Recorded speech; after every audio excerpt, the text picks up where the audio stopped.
मोअज़्ज़ज़ ख़वातीन व हज़रात, अस्सलाम वालेकुम। आप देख रहे हैं रेड लाइन न्यूज़ यूएस से यूट्यूब चैनल और मैं हूं शफ़क़त मीर संधू एडवोकेट। जैसा कि कल के व्लॉग में मैंने ज़िक्र किया था कि इस वक्त जो है मैं उम्रा की शहादत के लिए मदीनातुल मुनव्वरा में मौजूद हूं और जबल उहद से मैंने कल का ये व्लॉग आपको भेजा था और आज भी उसी मुकाम से, यानी आप मेरे अक़ब में जो पहाड़ देख रहे हैं वो आका करीम सल्लल्लाहु अलैहि वसल्लम का महबूब पहाड़ जबल उहद है।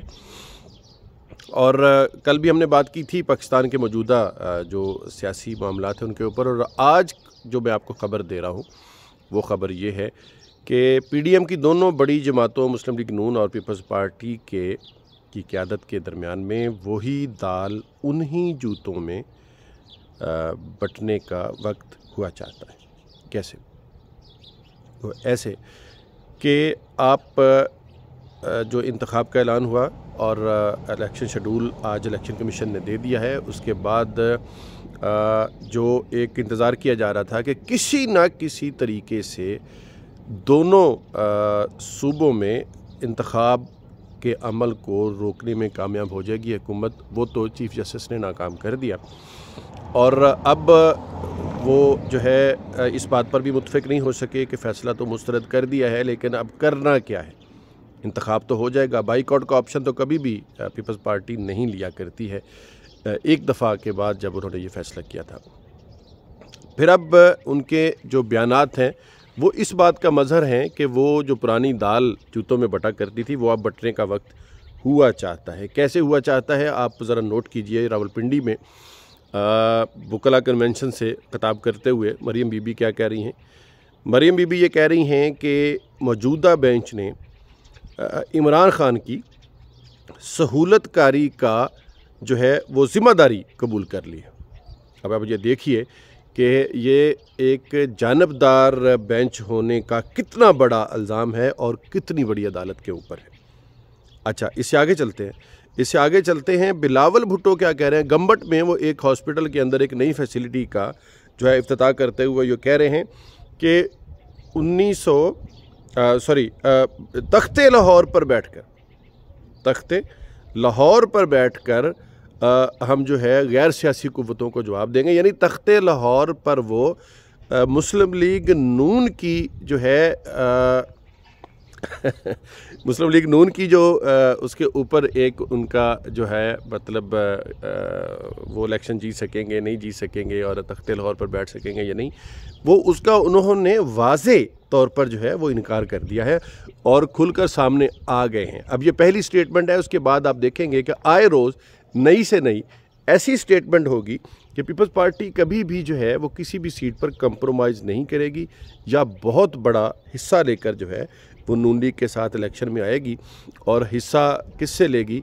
जिस जमात को ये बिल्कुल भी यकीन नहीं है कि वो ये इंतखाब जो है वो जीत कर तो इस पंजाब के अंदर जो है, जो कि उनकी बेस है, जो कि उनका जो है वो बुनियादी जो है सूबा है और बुनियादी सूबा इंतखाब है, वहाँ वो हुकूमत बना सकेंगे। वहाँ से जब पीपल्स पार्टी भी अपनी डिमांड्स कर लेगी तो आप देखिए कि क्या सूरत रहेगी। और फिर तीसरे दर्जे पर आप आ जाइए राना सनाउल्लाह, जो अब फ़िलहाल तो इन दोनों कुव्वतों के जो है वो एक मौजूदा हुकूमत में वो एक वज़ीर दाखिला की हैसियत से हैं, लेकिन उनको धमकियाँ देने के लिए जो है वो रखा गया है।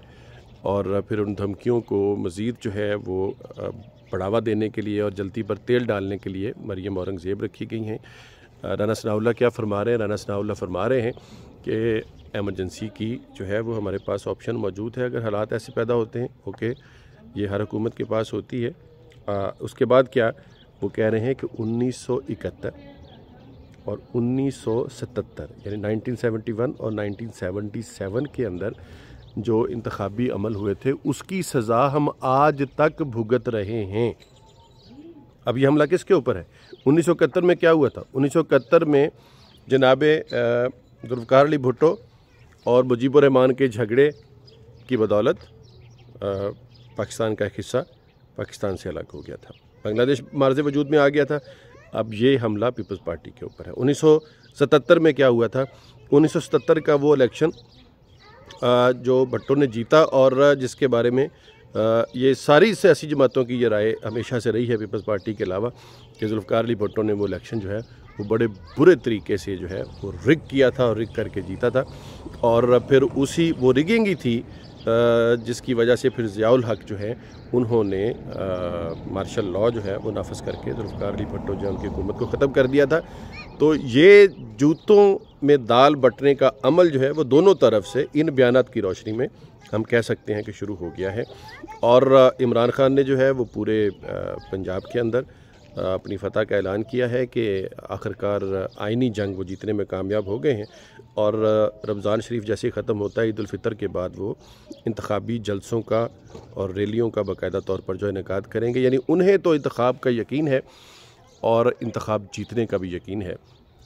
और ये जमातें जिनको पहले तो इंतखाब का ही यकीन नहीं था, क्योंकि इनकी तमाम तर कोशिशें यही थी कि कोई जमहूरी हमला हो या गैर जमहूरी हमला हो, इंतखाबात से बचना है। और अब इनको जब बहुत सारा वक्त गुजर चुका है और सुप्रीम कोर्ट ने कोई नया शेड्यूल जारी नहीं किया, उसी शेड्यूल को जिसमें इलेक्शन कमीशन ने शेड्यूल चेंज करके 13 दिन ज़ाया किए थे, उन्हीं 13 दिन को शामिल करके तो 30 अप्रैल को होने वाला इंतखाब जो है वो 14 मई को जो है वो शेड्यूल कर दिया है। और वही कागजात नामजदगी जो पहले से जमा हो चुके हैं उन्हीं पर मज़ीद शेड्यूल जो है वो काबिल अमल होगा, और उसके बाद जो है 14 मई को इलेक्शन होगा। तो फिर जूतों में दाल बटने का जो हमारा एक पेशीन गोई है वो आप बहुत जल्द सच साबित होती हुई देखेंगे। अपने मेज़बान शफ़क़त मीर संधू एडवोकेट को मदीनतुल मुनव्वरा से इजाज़त दीजिए, इस दुआ के साथ कि इस पाक और मुतबर्रक शहर की हर पाक चीज़ के सदका से हम अल्लाह ताला से ये दुआ करते हैं कि मुल्क पाकिस्तान की अल्लाह ताला खैर फरमाए, इसके मुआशी, इसके समाजी, इसके इक़्तिसादी और सियासी बहरानों से अल्लाह ताला इसको निजात अता फरमाए, और एक ऐसी हुकूमत, चाहे वो नवाज शरीफ की शक्ल में हो, बिलावल भुट्टो की शक्ल में हो, या इमरान खान की शक्ल में हो, जमात इस्लामी की शक्ल में हो, या मौलाना फजलुर रहमान की सरबराही में हो, अल्लाह ही बेहतर जानता है। वल्लाहु आलम बिस्सवाब। हमें ऐसी क़यादत अल्लाह ताला नसीब फरमाए कि पाकिस्तान जो है वो भी अक़वाम आलम की तरह तरक्की की शाहराह पर सफ़र शुरू तो कर सके, कहीं मंजिल पर पहुंचना तो फिर बात की बात है। इजाज़त दीजिए, अल्लाह हाफ़िज़।